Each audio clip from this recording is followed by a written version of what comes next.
This is HBR News number 489, What the Doge Doing, where we discuss the news of the week and give it the Badger treatment. Hello, everybody, and welcome to Honey Badger Radio. I hope you guys are doing well this week and that you're laughing at all of the absurdity so that you're not consumed by it. I am your host, Brian. I'm joined by, as always, my lovely co-hosts, Hannah Wallen and Dr. Ranarkam. On this week's HBR News, we're going to be discussing the impact of the Department of Government Efficiency, also known as D.O.G.E, and sanity seems to be returning to our culture in a couple of different ways and more. So stick around. It's going to be a good time. And be sure to join us afterwards for the patron-only show. So I have this up here because I saw it, thought it was interesting.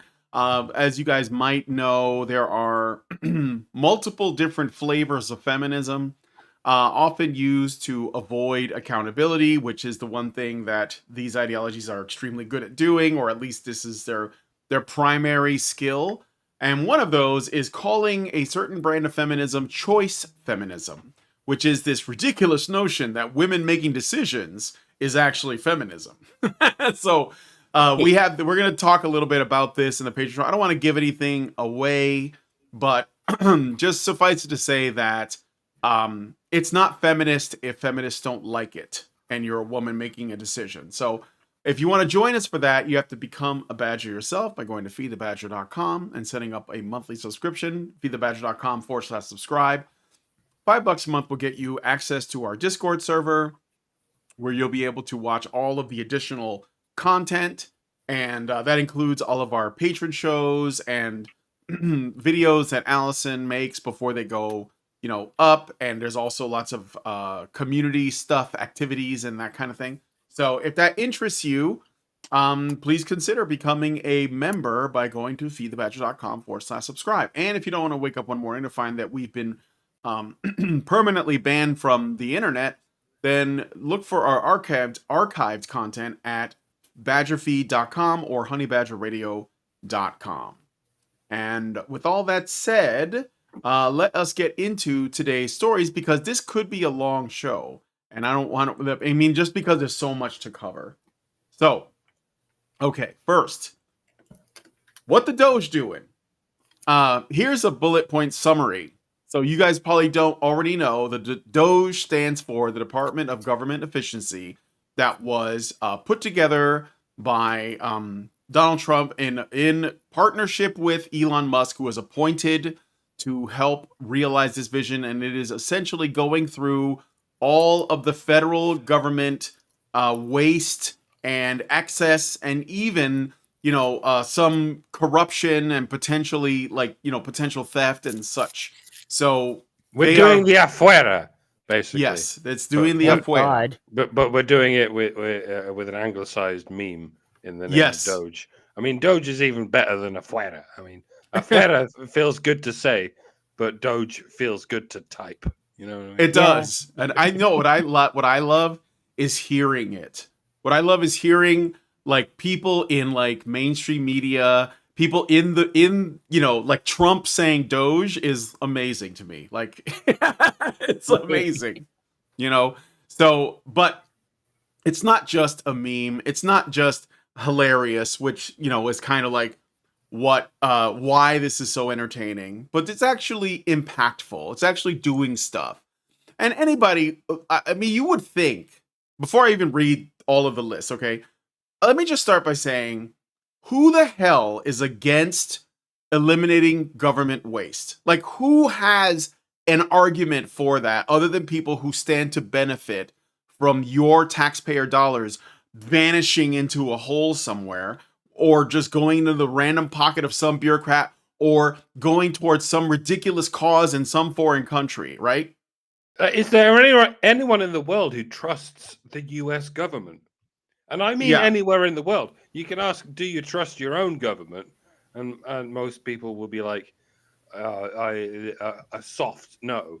But you ask them, do you trust the US government? And they say a hard no. Oh, no. The US government is the worst government in the world. They've fucked up all our lives forever. Yeah. But once someone comes along to actually reduce the extent of the power of the U.S. government, and somehow some people in the world will and screech all Yep. day, every day about what's happening. So Autistic yeah, screeching, yes. So no, anyway, Yeah, they narcissistic are freaking screeching. or the fuck out. narcissistic, solipsistic screeching. So what the Doge doing? Here's a bullet point summary of the actions taken by the Department of Government Efficiency, Doge, since its installation by the president. Access to federal payment systems. Doge has gained access to the Treasury's Department payment systems, which handle trillions of dollars in transactions annually. However, due to legal challenges, there was an agreement to temporarily restrict Doge's access to these systems as of February 5th. Agency restructuring or elimination. So all of the agencies that were restructured or eliminated. U.S. Agency for International Development, USAID. Doge, under Elon Musk's leadership, has targeted USAID for closure, leading to operational disruptions, including website downtime and the cessation of USAID's X account. This has caused significant upheaval, with staff being put on administrative leave and employees being recalled from overseas. As you can see, the image here shows them actually taking the USAID letters down, like they closed it down. Department of Education. There have been explorations into drastic cuts, including the potential closure of the entire department as of when I wrote this. So, like, I think like we're at the point now where it's either happened or it's in the process of happening. The shutting down of the Department of Education. Consumer Financial Protection Bureau. Musk proposed eliminating this bureau. The Federal Deposit Insurance Corporation, FDIC. There were inquiries about abolishing this corporation. Technology and software modernization. An executive order was signed to modernize federal technology and software to enhance government efficiency and productivity. This included rebranding the U.S. Digital Service within the White House, as the United States Doge Service. Much service, very executive. Legal and privacy concerns. Doge's access to personal and private data has raised legal concerns, leading to lawsuits regarding violations of federal privacy laws, particularly with respect to the Treasury's payment system. They're freaking out about this. As it turns out, the USAID was brought in as an executive order. This is important to point out.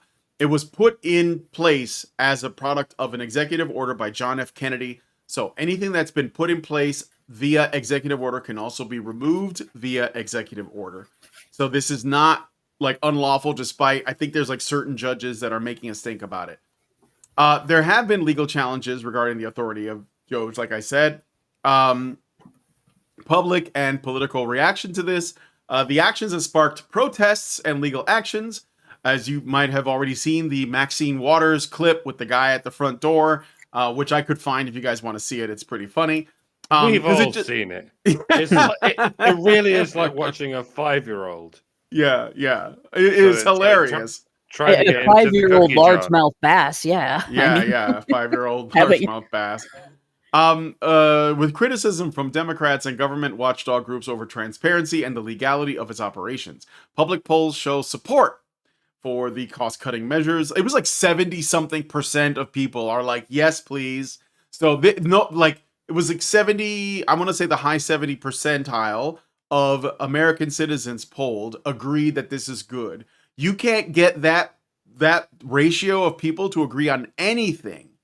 So that is kind of amazing. Doge has employed aggressive strategies, including ultimatums to federal workers to resign or face dismissal, and has moved into government offices like the Federal Personnel Office next to the White House.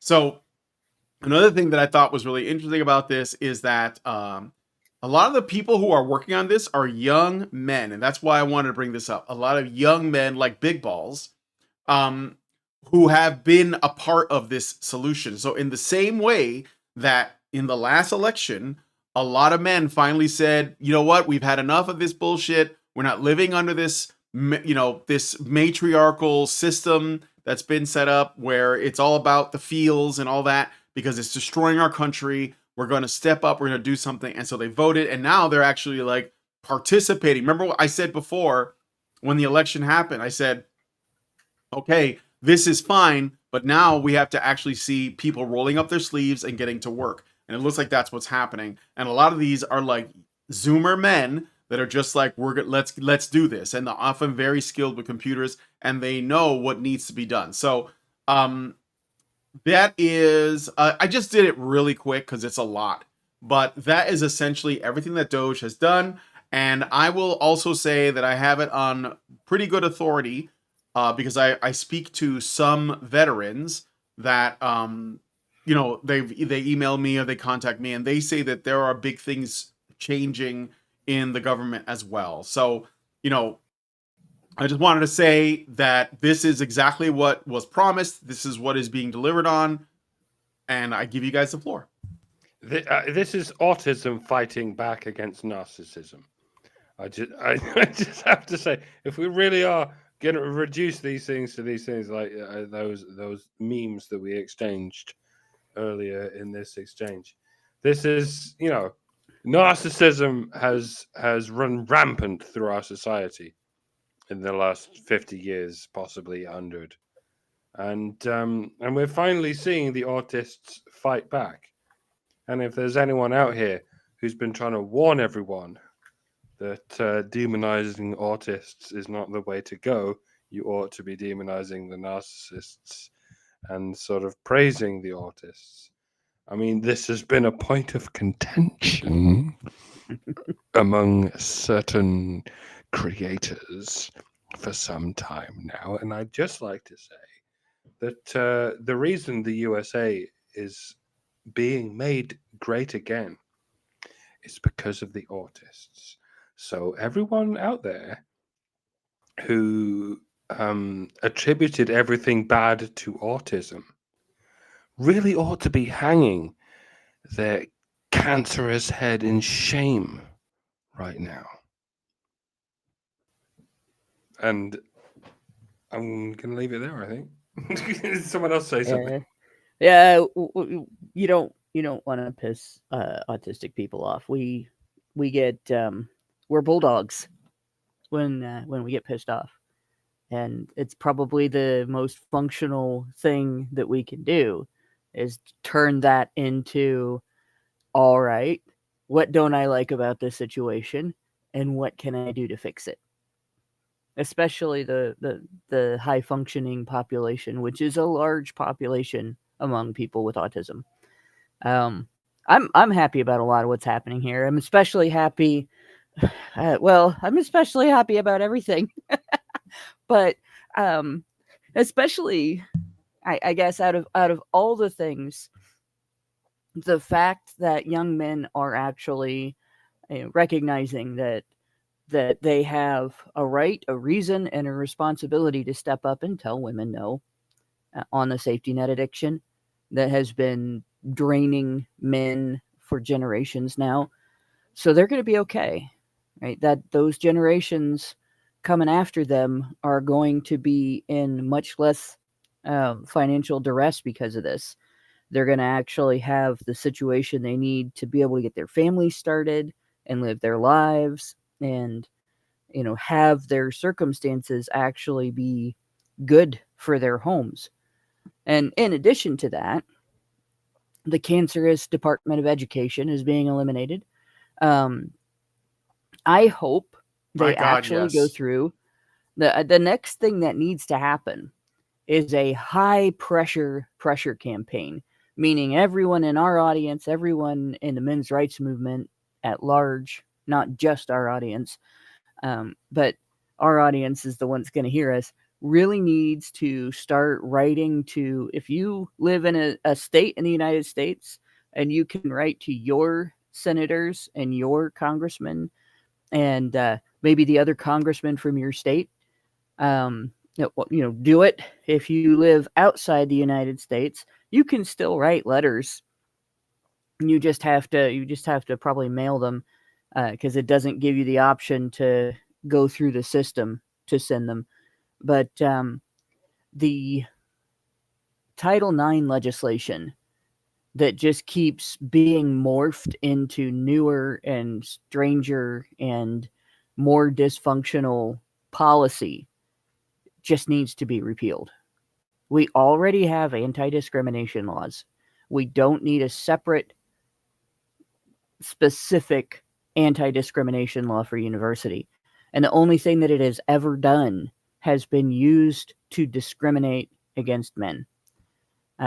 So I think one of the next targets needs to be that law, because even without a federal Department of Education, state departments of education, which will have to, take up the mantle of dealing with what's the policy in their state, which is, it's good that they're going to be doing that.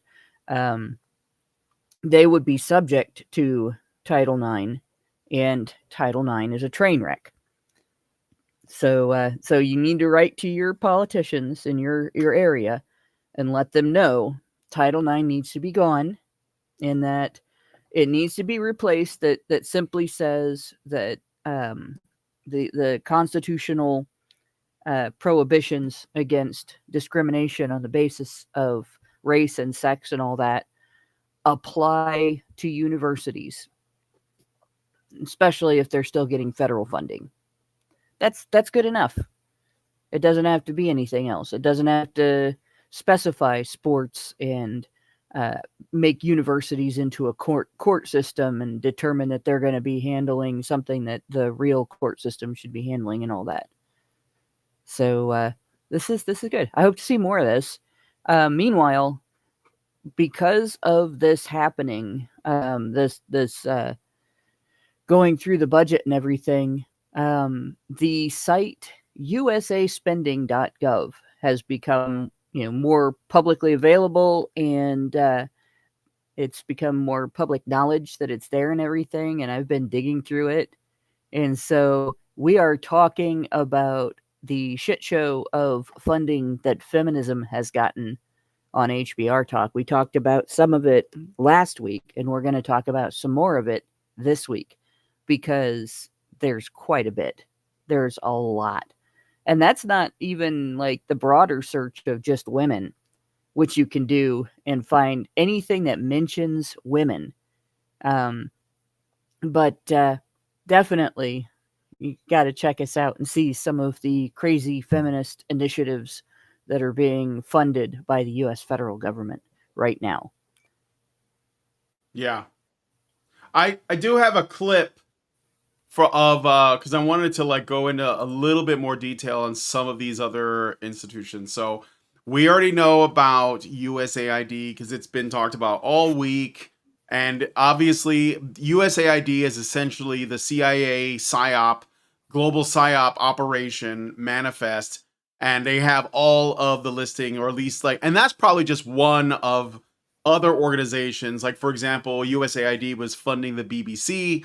And I wouldn't be surprised, and I think this is an important thing to point out, that what we are finding out is likely just a piece of the larger picture, and that not only are there other areas where our government, our federal government, and even our state governments are participating in similar BS, but I wouldn't be surprised if other countries also have this problem, but we just happen to be focused on the US right now because we're the one that actually wanted to do something about it. So, I wouldn't be surprised if the Canadian government has a lot of, expensive skeletons in its closet, the British government, the European Union. I wouldn't be surprised. And I think that what is happening here for people who are not United States citizens, what it should do is raise your hackles about your own government to find out how deep the rabbit hole goes, because I guarantee you that there is a large network of deep state operations. The U.S. might be the biggest one, but it's not the only one. So I just want to put that out there right off the bat. And USAID is probably not the only, let's say, apparatus through which these things are done in the States. There's probably a number of other ones. So no, in fact, when we were looking at the feminist stuff, we found Justice Department spending, D.O.G.E spending, Health and Human Services. It's not just USAID. Yeah, right, for sure. So, but I just want to put that out there. So we already know what USAID is. Then we already know about the Department of Education, which is fucking amazing. Now remember, just in case there are brain dead people in our audience. The removing, like them shutting down the Federal Department of Education is not them shutting down education itself. It's just the top down, way that they do things. And the truth of the matter is our education system is trash, and a lot of it has to do with the Federal Department of Education. But at the state level, there needs to be changes as well. I mean, our kids are just not being served. Like, they're very poorly educated. Their reading levels are in the toilet. Their mathematics abilities are in the toilet. And I watched that unfold, in person in real time. I saw it when I was in college and when I was substitute teaching. So yeah, it's pathetic and it needs to change. We have the same problem in Britain with the NHS. Like everyone, Yeah. I think if the government wasn't in charge of almost every hospital in the country, then we wouldn't be able to get healthcare anywhere whatsoever. It's like all the memes of if people sent their children into an educational facility to teach them how to walk, within a generation, people would be convinced that we wouldn't be able to walk without the government. Yeah. And all of this shit. And yeah, if we didn't have the NHS, I mean, most British people can't even conceive of the notion of not having the NHS, because if we didn't have the NHS, we'd have the dreaded American medical system setup where you have to pay for things. Yeah. Where you have to pay doctors like maybe 10 grand to save your life, rather than pay the government 10 grand over the course of your life. And then if you ever get like a life-threatening condition, you have to sit in a queue in a line for 2 years and die in that queue. And that's or get told that they don't allow for your condition to be treated. Yeah, I mean, we're told a lot of horror stories in Britain about the American legal system, that if you ever have a problem, that you'll have to pay them for the rest of your life. But in Britain, you have to pay them for your entire life. I mean, as soon as you start paying taxes, you have to pay for everyone else's healthcare, and then perchance you ever get a healthcare problem of your own, you say, can I get some medical assistance for free? Yes, of course. Come back in 5 years. Which is, I mean, it's at least better than the Canadian system, in which all they say is, "Have you considered dying?" I'm doing another meme there. Yes, there's the system where you pay out the ass for doctors to save your life. There's the system where you wait in a 2-year line for doctors to save your life, and there's the system where doctors just fucking kill you. And the UK is just now adopting the Canadian model, and I'm like, yeah, none of these are ideal, but maybe we could find a happy medium. And it's the same with the education system. It's maybe we could, like there did exist such a thing as private education. It's called homeschooling. It's how everything worked up until like a couple of 100 years ago, and even a couple of 100 years ago, it was only fucking the upper class who had it.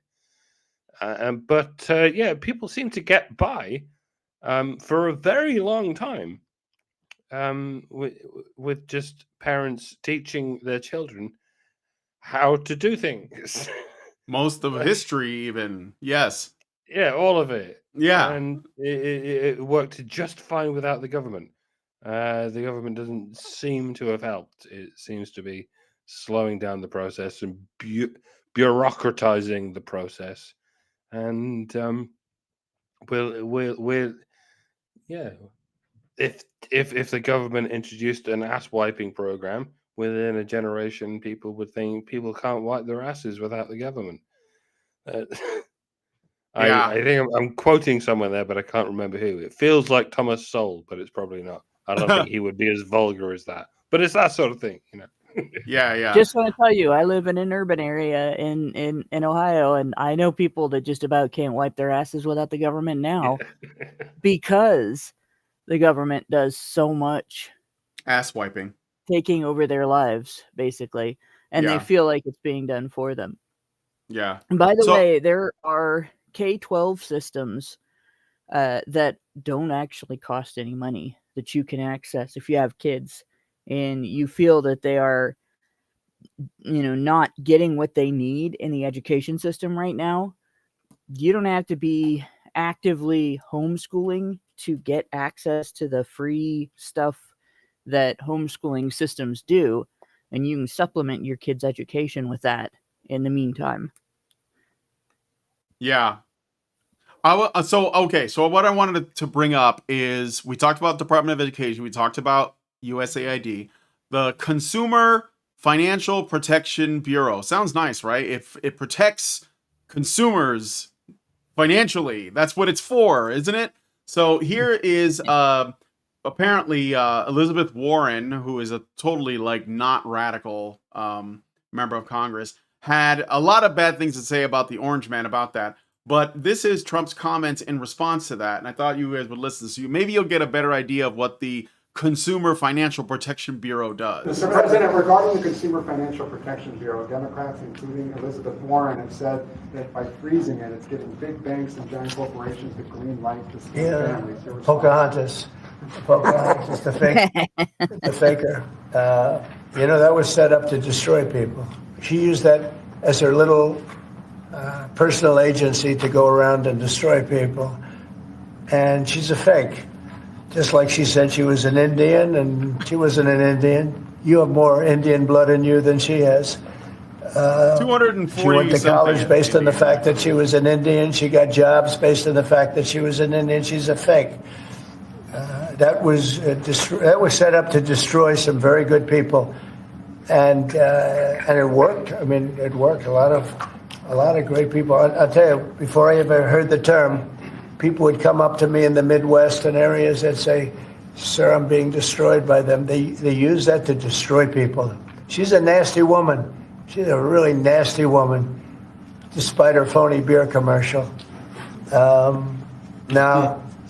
We did the right thing. That was a very important thing to get rid of. And it was also a waste. I mean, number one, it was a bad group of people running it, but it was also a waste. If you looked at when she really ran it, wow, that was a vicious group of people. They really destroyed a lot of people. And you can confirm it's your goal is to have it totally eliminated, the agency? Say, yeah, because we're trying to get rid of waste, fraud, and abuse. And there was another comment that I think it was Elon Musk. Patrick Webb here says, Elon Musk calls for the Consumer Financial Protection Bureau remaining account balance. So this is how much money they had. $711,586,678 to be returned to the American taxpayer. So nearly $1 billion that they basically took from people. So that was I just wanted to bring that up as well. And then there's the FDIC, which is also shut down. You'll often see them on banks. So that's interesting. I don't know what's going to happen with that, but I thought I would share that information with you guys. And I don't know if there's any final thoughts on this Doge thing before we move on, but yeah. If you're in a situation where you feel that you've experienced like fraud or any kind of issue that is a consumer protection issue, don't go to the federal government with that. Go to your state government with that. And in fact, any kind of consumer protection laws can be enforced through the state attorney general office. And all you have to do is look up your state name's attorney general office consumer protection hotline. There will be one. It will be a free phone call. You call them, you tell them your situation, and they will investigate and they will help you as best they can. And every bit of information you're able to give helps your case. So this type of an agency, the Consumer Financial Protection Bureau, that's the last place I would go for help if I was dealing with an issue with a bank. I would go directly to the state attorney general's office first. Yeah. Speaking of banks, they are, like I said, they're going after the FDIC. Apparently, the FDIC is kind of like a gatekeeper when it comes to banks. So that's a problem. So do you remember we covered a few years ago, there had been policy or legislation where they had given banks the order to debank people and debank businesses based on certain political affiliations and stuff. That was run through the FDIC. Yeah, and that's right. And he remember how SVB was bailed out? Mocking Moniker says that. Anybody remember SV's bailout? Yeah. The justification given for creating the FDIC is this. Up to a certain amount, the federal government guarantees your bank deposit. So if you have a $50,000 savings account or something like that, up to a certain amount, and I believe it's more than that. If something happens, if your bank gets robbed, or if it gets attacked online and the money gets taken out that way, you don't lose your money. That's the justification given for it. But instead of just being used for that, and this is a thing with federal government, it's been a thing with federal government for decades, for actually about a century, mission creep, right? Oh, well, we can't just have it do that. So we're going to have it do a bunch of other things too. And that's how we ended up with all of this. If all it did was ensure that people could trust that putting their money in the banks meant that their money would be protected, it would have been a decent thing. But what it's ended up being is it's used essentially as a social credit system. Yeah. And, okay. And it protects fraudsters. It protects fraudsters too. Yes. Well, I think that there's something bigger going on too. I think that there's a reason, because I remember Trump used to say, like way back in the day, he used to say, "End the Fed." This was before he ever ran for office. This is like in the 80s and 90s. So I don't know, man. I think that look, it's still early days. There's a lot of things people are going to learn. You have no idea how deep this rabbit hole goes. Yeah, for sure. All right. Well, let us know what you guys think about this in the comments. I do want to play that video that Hannah just sent me, the Dueling Feminists. So this is probably for the after show, but I'll just play it here. It is for the after show. How many misconceptions and what a misunderstanding that there is of what feminism is. Okay, so this is the part where I say things that may ruffle some feathers. No. So over the past few years, I've become increasingly worried about the direction mainstream internet feminism appears to be headed, at least in the West. Is there a controversy about this? Unfortunately, many contemporary discourses in and around feminism tend to emphasize a form of hyper-individualism, which is informed by that neoliberal worldview. Feminism is about giving women choice. Choice feminism posits that each individual woman determines what is empowering for herself. It's about freedom. Which might sound good on the surface, but this concept risks obscuring the bigger picture. It's about liberation. And larger fundamental goals of the movement. It's about equality. By focusing on my tits. You couldn't help yourself, could you? It just had to be done. Yeah. Okay. So anyway, yeah. So choice feminism, intersectional feminism, it's all cancer. So just don't let them sell that bag of goods on you. So anyway, Meredith G gave us a super chow and said for $5, thank you, Meredith. And she says HBR News 489, everything that the CFPB was created to do was already being performed by other regulatory agencies conducted at the state and federal level. The FDIC is not a taxpayer funded. It is funded by the charges the banks that are insured by it pay to the FDIC. The issue is that Eric Holder colluded with the FDIC chair to create Operation Choke Point. So this may be to strip the FDIC of certain authority. Well, that makes perfect sense. But yeah, it can go. Fuck the banks. Yeah, Operation Choke Point was what I was talking about. That's where they went through, and it was done under the auspices of we're going to stop terrorism, guys. We're going to prevent terrorists from funding their activities using bank cards and electronic payments, and we're going to make the banks do all the work on that, which again sounded good because the banks are the ones that provide those services, so they should be the ones making sure that they're not being used illicit, for illicit purposes and stuff. But what ended up happening was things like people's PayPal accounts getting canceled because MasterCard forced PayPal to get rid of politically incorrect people because of the pressure MasterCard was receiving through Operation Choke Point to silence people with political views that might lead to, well, what's going on today, actually. Yeah. All right, well, let us know what you guys think about this one in the comments, and we will endeavor to reply to your comments or read them later. I look forward to seeing that, and we're going to move on to the next story. So, in a related story, which I just thought was kind of funny, but it's also related.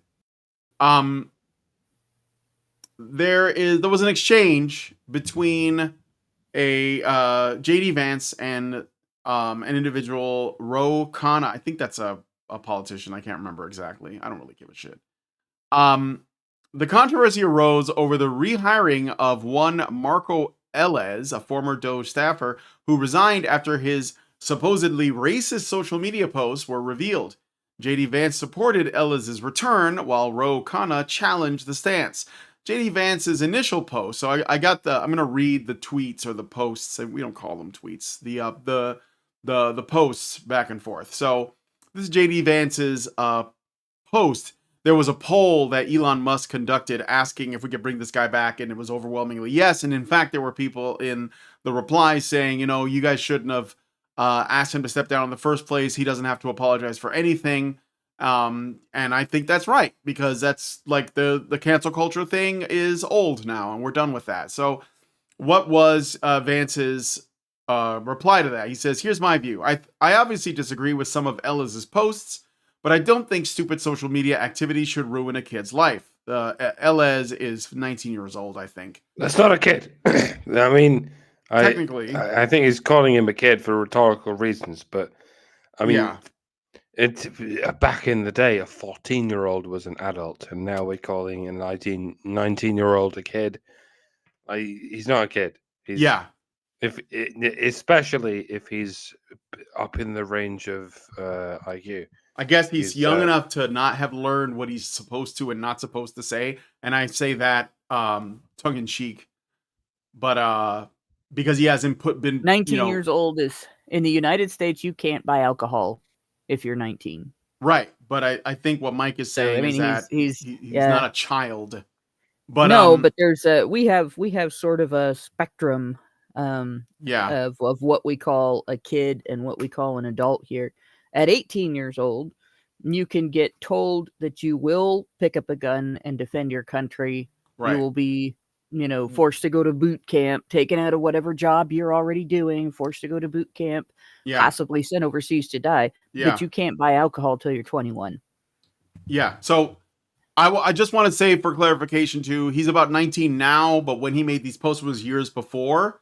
So it was probably because they went digging through their social medias to find something offensive. It's just like it's what they always do. Just when he was 13, I'm sorry, but as you are wont to do.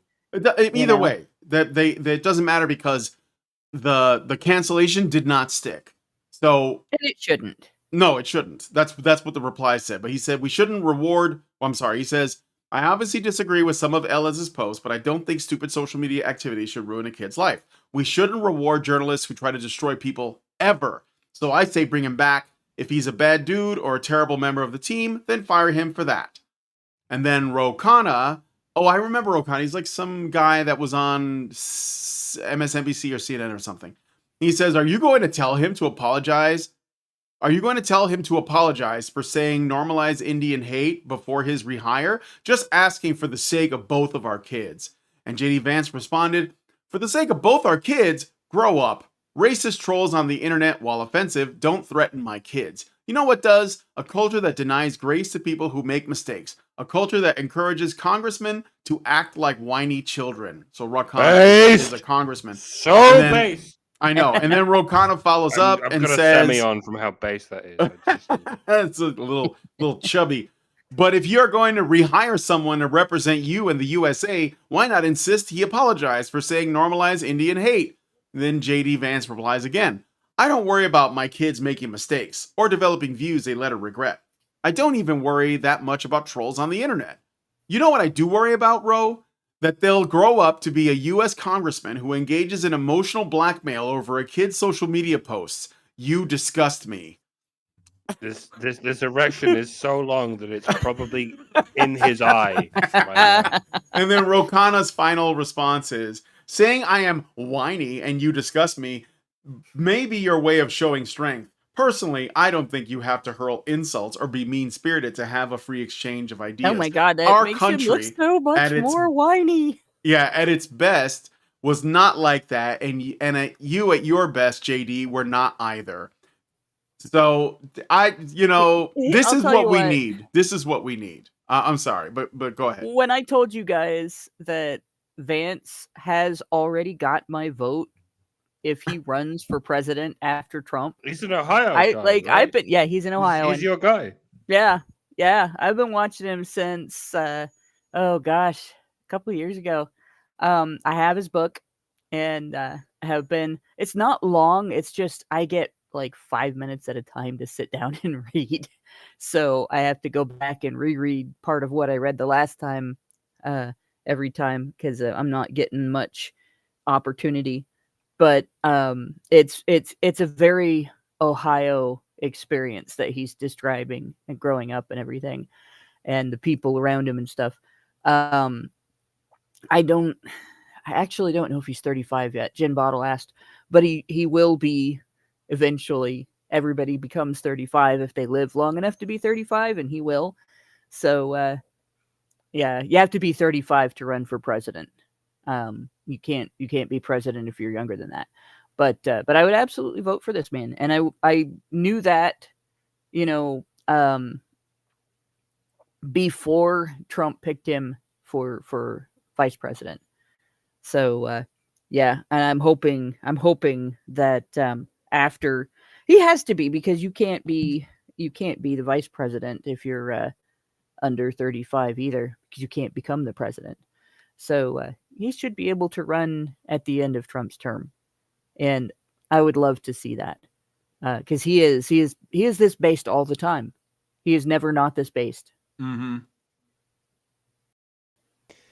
Mike? It was amusing waking up the other day, like half a week ago, and everyone's talking about big balls, and you're going, "What the hell is this about?" And it took so much scrolling through various big balls memes before we were any the wiser. And eventually you find out, oh, okay, it's just some guy getting cancelled for doing edgy racism jokes online. Is that it? That shit happens all the time. What's the I think big that's deal? I think that's just his name on his birth certificate.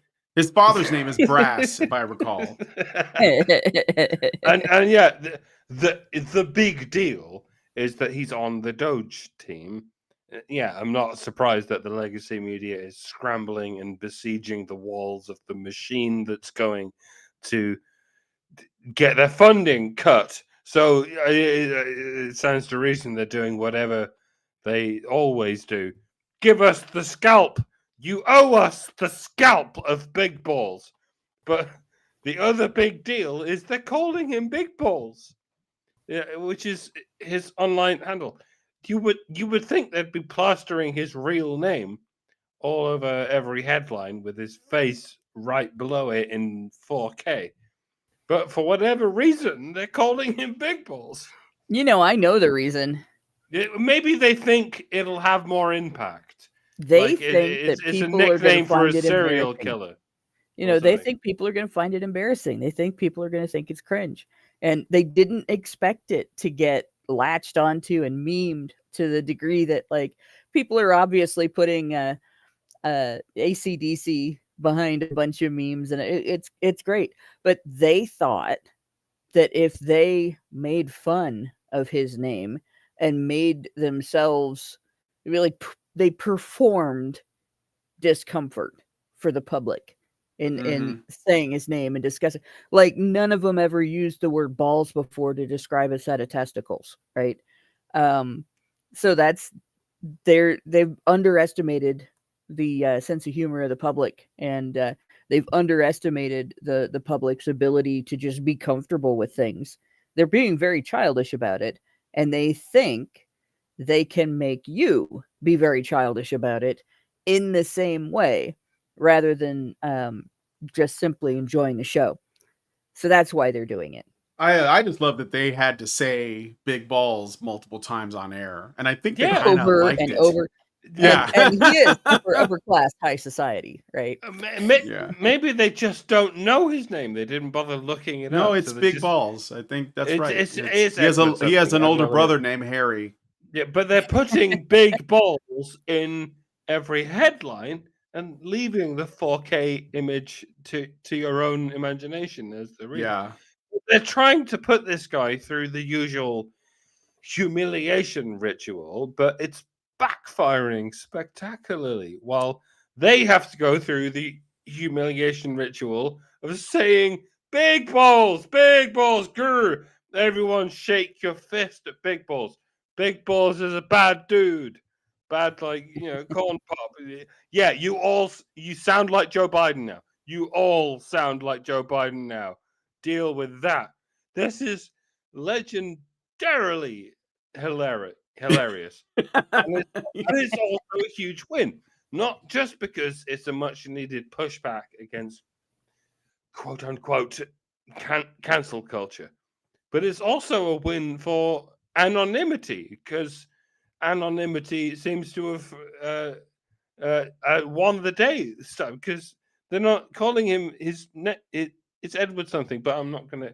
That even the legacy media has had to go with big balls. It turns out you can't just dox anyone you don't like on network television and throw them to every vigilante mob in the country. At least not in the US. In my country, if you tell an edgy race joke on Twitter or whatever, the police can indeed arrest you and dox you and tell the whole country you're racist, and then whatever happens. Well, it's not our fault. We didn't, like, normalize Indian hate would certainly do it if you did that as a tweet in Britain. Oh yeah, dude. Notice how normalize Indian hate is a scandalous offense, but normalize white hate is a syllabus in every university, in multiple courses in every university. Yeah. Even though they don't call it that because it has already been normalized. White hate, nah, it doesn't exist. Doesn't exist. No matter what happens, it doesn't exist. Even in South Africa, especially in South Africa, no matter what happens, if you cancelled and arrested everyone who normalizes white hate, there will be no one left in the universities. You might as well just convert the universities into prisons and put them all in that. There would be no more newspapers and no more TV broadcasts overnight, because they'll all be in jail as well. It would be paradise, frankly, but it's not going to happen. You may ask how I could possibly be black pilling after all that's happened. Well, because I'm reminded that I still live in Britain. Yeah. and I have to go back there this weekend. So yeah, I'm glad the US is beginning to pull itself out of the jaws of Cthulhu, but I soon have to turn tail and head directly back into the jaws of Cthulhu, the beak of Cthulhu, the mandibles, whatever it is. I don't know. By the way, I don't think Big Balls even exists. That's my theory. He's just one of Elon Musk's alt accounts, possibly AI generated. Well, Either Elon way, Musk did. Yeah, go either ahead. way, it's hilarious. But Yeah. I don't know. Yeah, what do He- you folks reckon? Leave a comment below and don't forget to like and share. 'Cause Sharing is caring. No, actually, Big Ball's a real person. His name is Edward Korestein. But he is not the guy that said normalize Indian hate and almost got fired and then came back. That guy is Marco. What I said, Marco something. So they're two different people, but yeah. So Yeah. he's got Well, himself an interesting team there. what I would point out about that normalized Indian hate statement is this, right? In the late 80s, early 90s, Gen X had this shit pretty well sorted, right? If somebody does something crappy and you know, their whatever their race is doesn't matter, the crappy thing they did, they're accountable for that. And if somebody doesn't do crappy things and happens to be great, their race still doesn't matter. They're individually credited for being great, right? That's it. You judge people by the content of their character, Sure. and by their actions, and that's it. And you don't worry about generalizing it to. And if you have experience that you know, certain types of dysfunction are common to certain groups of people, you can acknowledge that without generalizing it to every single person in that group. You can, and we were able to do that. And along came the communist segment of the left and went, no, it's all or nothing. Either, you know, these generalizations mean that you are not allowing for exceptions, and you're racist, or you can't make them at all. And we ended up in a situation where we are now, where if somebody has that type of experience and they make that type of generalization, it has to apply to every single person in that race, that religion, that gender, that background, that you know, whatever type, whatever demographic they're talking about. And it's bullshit. You have to be able to acknowledge that there are certain things that some people do that don't necessarily mean that everybody that has something in common with them is going to do that. You can admit there are Indian scammers and still be grateful that there are Indians who become doctors that work in areas that aren't necessarily there may be not very many people wanting to go into that area. Like almost every infectious disease specialist that I have met, and I've had the unfortunate situation of having to meet several of them due to healthcare needs that were in my family. Almost all of them are Indian, male or female, but almost all Indian. I don't run into very many who are not. And they're great at their jobs. They do a fabulous job, and they take very great care of people. And when people talk about Indian scammers, those guys know they're not the ones being talked about.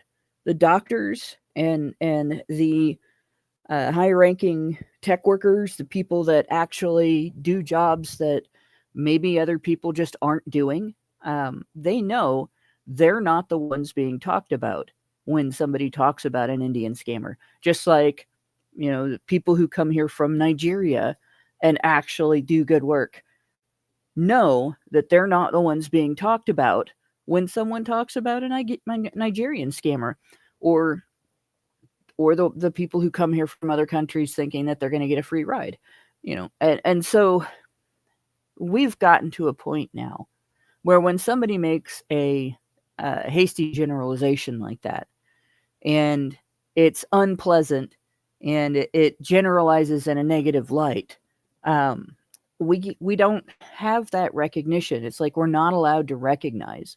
We're talking about the people who act that way. not all the people in that demographic. And that's to the people who claim to be trying to eliminate racism are to blame for that. They've increased racism by making it impossible to criticize bad behavior and bad intentions, basically bad actors, if they happen to have a race other than white, if they happen to be a demographic that's protected. If you're in that group and you're mad to hear about hearing that, well, it's your fault. Period. You made it like this. So I don't have any sympathy for people that get outraged over stuff like that. I just don't. Yeah, I mean, I don't know. I'm over it. Like I'm sorry, but I'm not like I'm a grown ass man. I'm not gonna be like fucking, hand wringing over some like edgy kids comments on the internet. Like it's literally the internet. Like when if I go into I go in a chat room for a fucking, Call of Duty server or something, and like go to a Call of Duty lobby, and if you can take it, then you'll realize that most of the time they're literally only doing that to get a rise out of you. Like when we do shows, when I do shows with Allison and we have like the mobile, stream going out and then a normal stream, the mobile stream goes out. We send it out because it reaches more people, but it also means it reaches more people. So it reaches randoms, and then people will just come in there and say, "So I'm here for the lesbian, foot rub or whatever." Like they're just trying to get a reaction. That's why I tell Allison, ignore it, ignore it, ignore it. It's just trolls. Because when you give it attention, you validate these kinds of reactions from these people, because they can say, well, look, people get upset by this stuff all the time. We better put in some laws. We better be more censorious. We better like stop hate online. What are your kids going to think about it? That's how you get that. So what you got to do is you just don't do anything. Don't feed the trolls is like one of the oldest laws of the internet. So that's it. Like when these people like try to dig up like old posts that people have made, I don't care what it says. You are acting like a fucking retarded boomer. Stop doing that, right? Like we live in this year, like the time of the internet. People can say whatever they want. So just don't take the bait. That's all I'm asking. I'm gonna lose respect for you if you take the bait. Okay, don't take the bait. Okay. Anyway, I got some super chats and Rumble rants, and then we're gonna move on to the next story. So I got a Rumble rant from Deadly Do Right, and he says for $1, because we've got the biggest balls of them all. Thank you, Deadly Do Right. And then Zarinx gives us $5 and says, just consider that this event will be in history books. I can't wait for the chapter on big balls and Doge. People are gonna be like, what does this even mean? So yeah, so like just like I said, people are gonna say I love JD Vance's response. It is the appropriate response. And what I think is actually people of his generation and younger are starting to they are starting to realize, I'm not gonna make a generalization, but they're starting to realize that none of this shit is important. And that like what we would want is to get to a point where the edgy comments on the internet that would have upset someone are actually things we can say to each other in real life and not be upset by, actually find funny. This is what like comedy is for, right? Like I saw what is it? Tony something. He has like a show. Kill Tony, is that his name? The show. And he's got like all these different comedians like Shane Gillis on and stuff. And he had this Jewish comedian named Avi Shafir or something. He's like a good friend of Joe Rogan's and stuff. And what they do on Kill Tony is they bring out these like young new comedians, and they kind of what do you call it? They rag on them, they roast them a bit, and then they test to see how well they respond, if they can like play along. And it was a lot of fun. And they basically, one guy came out and Tony was like, "Are you Jewish?" And the guy was like, "Yeah." And he was kind of playing it up. Like he was like the thin guy with thick glasses, and and then they were just going after each other. It was really funny because they were young enough to understand that like, it's okay that, we used to do this in the 80s. Yes. This was like Eddie Murphy's whole thing was like pointing out, you know, how different races act and stuff. I remember when he did Coming to America and he literally played a Jewish guy in the barbershop that was, you know, like that was Eddie Murphy playing that. And at the time, that was kind of like mind-blowing makeup, right? You can't do that now, but I think that's changing. I think that when back then we were more relaxed about these things. Yeah. And what I think happened is ultimately it was a feminine protective mindset that came along and it just like got into everybody. And now we're at the point where, you know, you can't say shit about women. But I mean that's changing too. But of course, women are getting really upset and they think, "Oh my God, the men, they're gonna enslave us." And it's like, dude, don't threaten me with a good time. Anyway, so thank you Well, for yeah. there's a certain type of response that works when you run into the namby-pamby, bullshit, whiny ass wimpadites that respond to this kind of stuff that way. You know, they were the ones that were the kids on the playground that, you know, they would see you do something that looked like it might maybe possibly be breach of a rule. And they point their finger at you and make noises like a crotch rocket going down the street.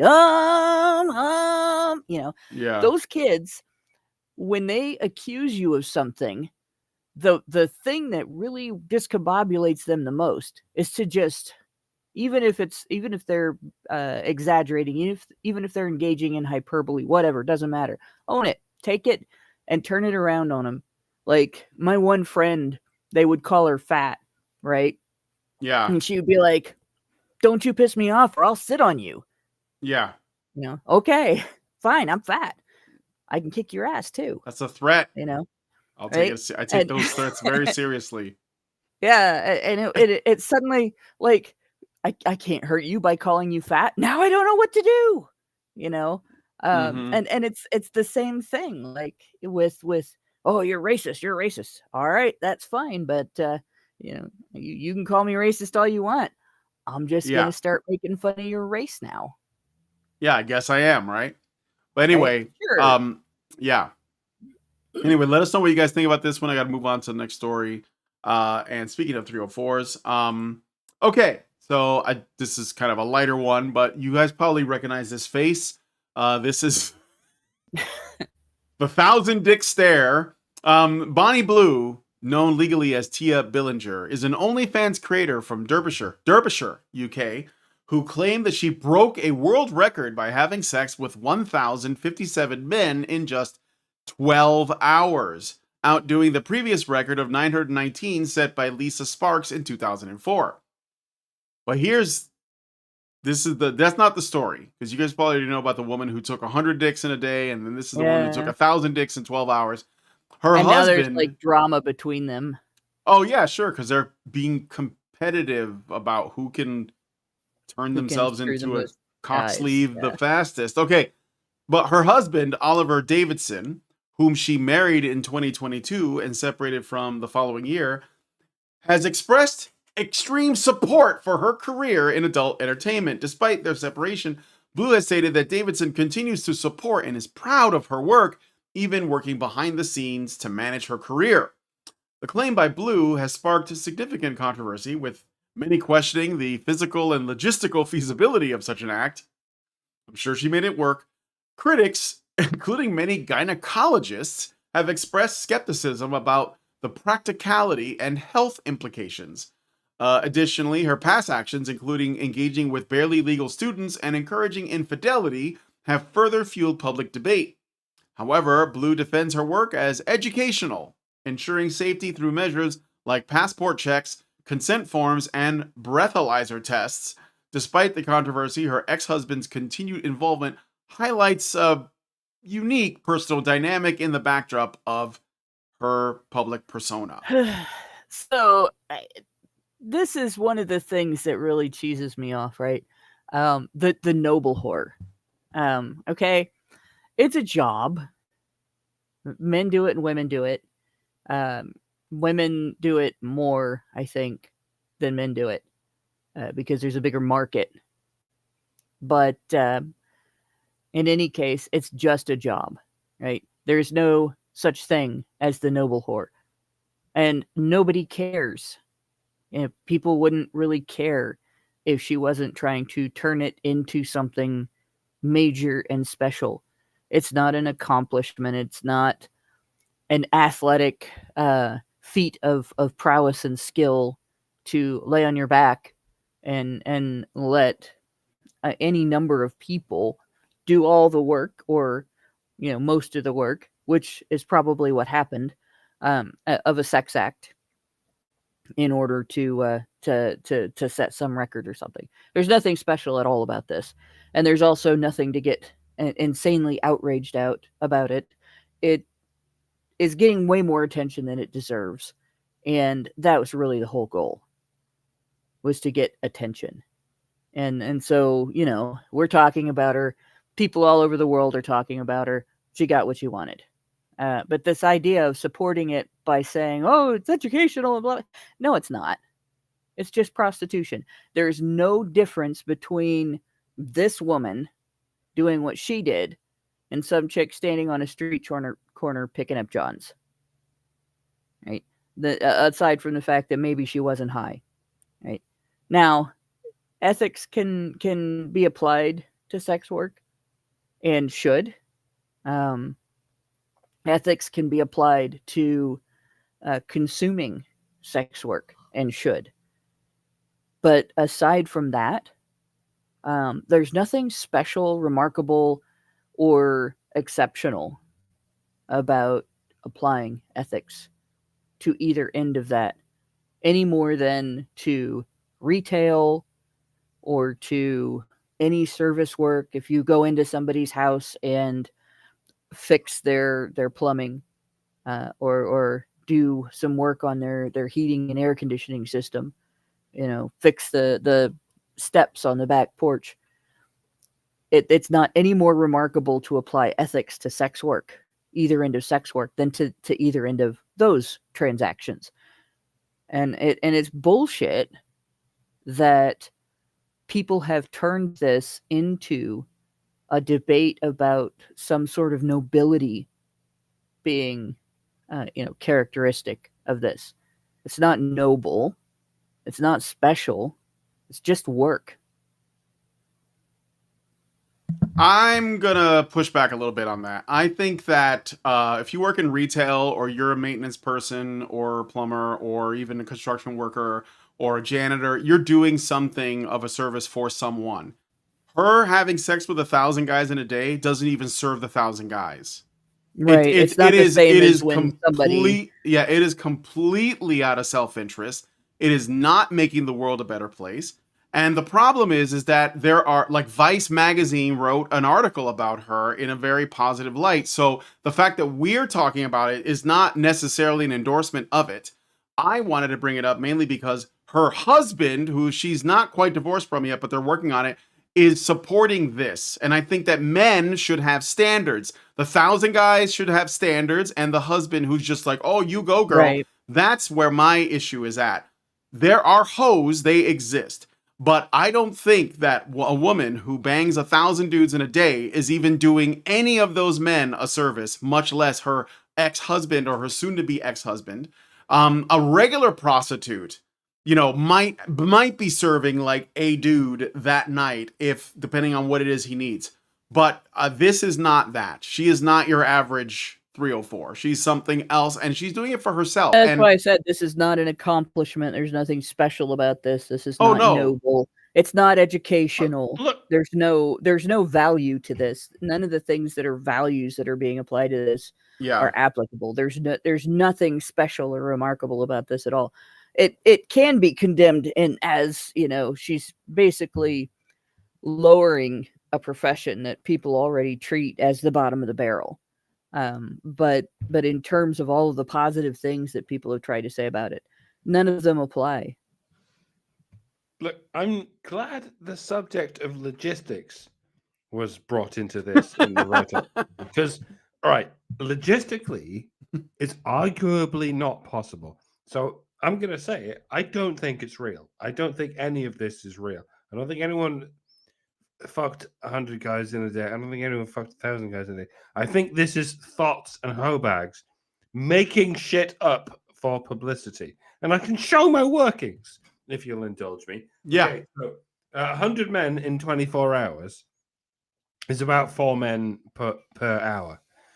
That means they get about 15 minutes each to go through the motions of entering the room, perhaps introducing themselves, presenting their paperwork, perhaps, and then mounting the giant glistening pile of other men's cum, and then somehow getting erect, and then then they do their thing, and then they leave.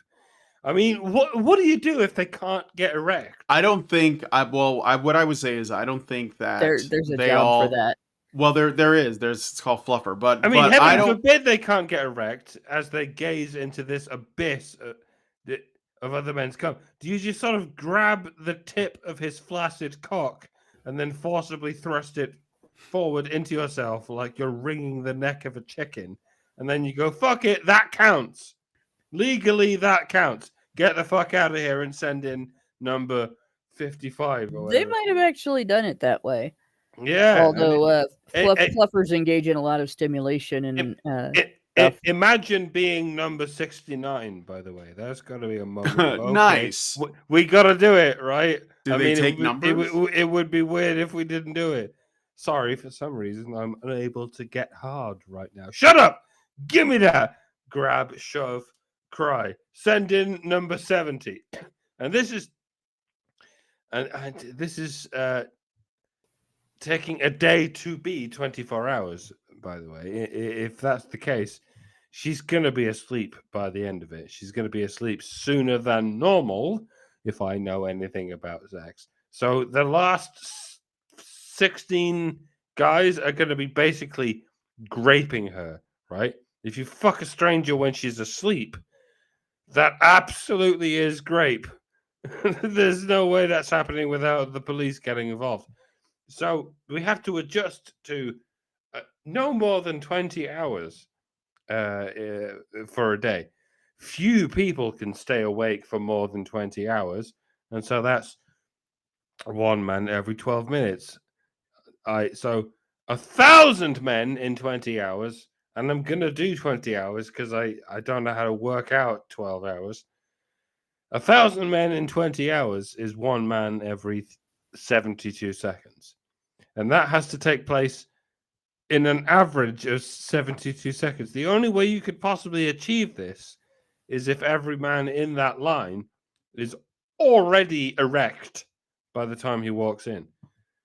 And the image of 1,000 men waiting in line, fluffing themselves as they reach the front of the queue, is an image to which I react with skepticism. I suppose it would work if they were all given Viagra, but again, I'm finding myself skeptical of the image I find myself drawing. You might say I'm only believing what I want to believe, and maybe that's true. We sometimes say we choose to believe things, but we don't choose to believe things. We can't help believing things. But we can choose to think about something else, like a better world, perhaps. And I choose to think about a world in which these competitive prostitutes are not, in fact, fucking 1,000 men in a day. They are lying. They are making it up for publicity. And I choose to think this because otherwise there is a reality in which a woman is shoving 1,000 flaccid dickheads into her Gobi desert of a dilapidated vagina for attention. And I just don't want to believe in that world. Maybe I do believe in that world. Maybe it really has come to that. Pun intended. But I just don't want to believe it. And so I won't. I want to think about the beautiful life I have with my beautiful friends and my beautiful family and my beautiful lady and my beautiful audience. Come, let's. I can't even say come anymore. Betread before, friends, family, countrymen. We live a good life. Really, it's fine. We might be getting arrested for expressing any in-group preference, but at least we're not shoving soft cocks into ourselves every 72 seconds for the amusement of people who don't give a shit. And that's not happening either. Enjoy your lives, folks. There's nothing to see here. There's nothing to see. And you ought not to see it. Don't hit like or subscribe. None of it does anything. I want the TradCons to come up with their own competition, and the women of neo TradCon status, the ones that are influencers and make YouTube videos and the like about how traditional and conservative they are. Sandwich making contest. Who can make 1,000 sandwiches? 1,000 sandwiches. Now that's something fast, I would who can do it actually the fastest? get a chubby for. They have to be good sandwiches too. They can't of just course be they have to like be good a sandwiches. piece of ham in between two slices Yeah. of bread. I mean, No, it's got to have all the toppings and a toothpick with the olive, just like the cartoons. Yep. Yeah. So who can make the most sandwiches? Who can make 1,000 sandwiches in the fastest amount of time and have them be good sandwiches? And of course, this must be judged by the men of the neo TradCon tradition. Yep. That would be way better. Just to add, I agree with that. Just to add a little bit more. So I saw some interviews with her about this, and I just want to, clarify some, because people also had questions about the logistics. So this is what she said about this. Okay. Number one, most of those guys did not have an orgasm. They were on a strict time limit, and it was definitely multiple men at any given time. It's also worth pointing out that most of these men were non-white. Well, yeah, they had like a few minutes and was at a time, and it didn't matter if you came or not. You had to leave, and we had to move on to the next thing, because the goal was not make 1,000 guys come. The goal was fuck 1,000 guys. So what qualifies as that could be not a lot, but they had a few minutes, and it was like a group at a time, and they didn't all use the same holes. It was basically like a simulcast, and they didn't finish. I mean, some probably did, because she did supposedly get some, but like probably the majority did not. So this is like I guess you could say she may have technically did the thing that she said she was going to do, but it didn't look the way that you think. In addition to them, she didn't satisfy those guys, is what I'm saying. No. Yeah, in addition to them walking away not satisfied, they also were in a position, because I mean, she'd have to to be crude, she'd have to Eiffel Tower this, or like I said, there'd have to be double penetration. It was at least 4 dudes at a time. At least 4 dudes at a time. You'd end up in a situation where you're actually in physical contact with the other guys that whole time. It wasn't about their pleasure. So that's what I'm saying. And so not only that, but it is obviously, it's really sad that guys were even like, yeah, we'll do that. But again, the true story here is the like unconditional support of her husband. That's like, he must have had the biggest chair in the house. That's what I'm saying. So anyway, that's really what it is. I know that this is a special case of not having standards, but I just want you guys to know that these men exist, and that's an example. So, all right, anyway, let me know what you guys think about this one in the comments. I do have one more thing. It's not confirmed, but this is something that Hannah sent, but I do want to basically for the record say that this is not confirmed as true, because we are waiting on more data. So, but I will go through this. So just say this is a possibility. We may have some more information concerning the assassination attempt on the president on July 13th, okay, in Butler, Pennsylvania. This is a whistleblower's criminal complaint. So, and it's blacked out the names here, but it says, I am in receipt of your private criminal complaint, which you have filed against Governor Joshua Shapiro for the alleged involvement in the attempted homicide of former President Donald J. Trump on July 13th, 2024 in Butler County, Pennsylvania. Please be advised there are multiple investigations currently being conducted by various government agencies. Due to these pending investigations, I am disapproving your private criminal complaint. Signed, Richard A. Goldinger, District Attorney of Butler County. And here is something from Pennsylvania arrest warrants. It says, it's hard to believe that there may be a bigger story today than the final score of the Super Bowl. That happened? Oh, yeah, there was a game on Sunday. President Donald Trump learned today a federal whistleblower and former Pennsylvania State Police employee has come forward with information and filed a criminal complaint this week on February 7, 2025, allegedly linking the Pennsylvania governor, Josh Shapiro, with the assassination attempt in Butler, Pennsylvania. Allegations from the private criminal complaint, quote, in the weeks leading up to the Trump rally, President Joseph R. Biden made frequent visits to defendant Joshua Shapiro to discuss the obstacle faced by the Democratic Party. Joshua Shapiro organized, schemed, and conspired with other officials to carry out the attempted assassination against former President Donald J. Trump, end quote. And then again, quote, Governor Josh Shapiro facilitated, planned, and coordinated the attempted assassination to climb the political ladder.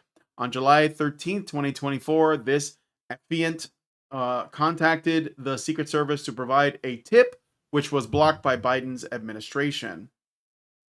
On on July 15th, 2024 through July 23rd, 2024, this affiant communicated with Secret Service agent John T. Donahue and provided numerous documentations related to the crimes committed by Governor Joshua Shapiro and the Philadelphia FBI's involvement in covering up the crimes of defendant Joshua Shapiro. Agent John T. Donahue sent the complaint to headquarters, but the Biden administration blocked it. On March 9th, 2024, Supervisory Special Agent Kenneth Keller advised this affiant through email that he contacted the FBI Philadelphia personnel, FBI Victim Services, and management at the Washington field office, and that they advised him to direct the affiant to Philadelphia FBI. Agent Kenneth Keller informed this affiant that the crimes being reported are not occurring in his jurisdiction and that he has no jurisdiction to assist Pennsylvania victims. He advised the affiant to contact the Department of Justice. This affiant contacted the Department of Justice and Federal Bureau of Investigation. Up until recently, ex-FBI Director Christopher Wray was conspiring with the Biden administration and concealing the reports. Now that he has resigned, his private criminal complaint must be investigated. And then there's the affidavit. I'm not going to read the whole thing. But again, like I said, this is not confirmed, but it is out there. We will see if there is more information. I do want to point out that Josh Shapiro was originally sort of like the let's say potential vice, I believe it is, to Joe Biden before they switched it out for Kamala Harris. I think he was the one that, or Kamala Harris was looking for a vice and it was going to be Josh Shapiro. That's what it was. For the Harris campaign. He was like the front runner, but because of everything that was going on with Gaza and Palestine and Israel, they didn't think that he was a good representative because Shapiro's Jewish. So I'm just saying that that's sort of like, in case you want to know who this guy is. That's a little bit that I do know, is that I think he was going to be the vice president before they went with Tim Walz. Yeah, that's basically it. Again, not confirmed, but nonetheless worth mentioning. So I don't know if you guys want to add anything to that. But the thing that I found interesting about this is, like, I could understand if you were making a complaint about something that was maybe only a big deal to the people involved in it. Like, somebody had their valuable jewelry stolen, and you thought you knew something about the case, and you used a criminal complaint to get the information to the local prosecuting attorney, and the prosecuting attorney was like, well, we have other leads, so we're going to ignore your complaint, right? But this was an assassination attempt on the president of the United States, and a lead was ignored.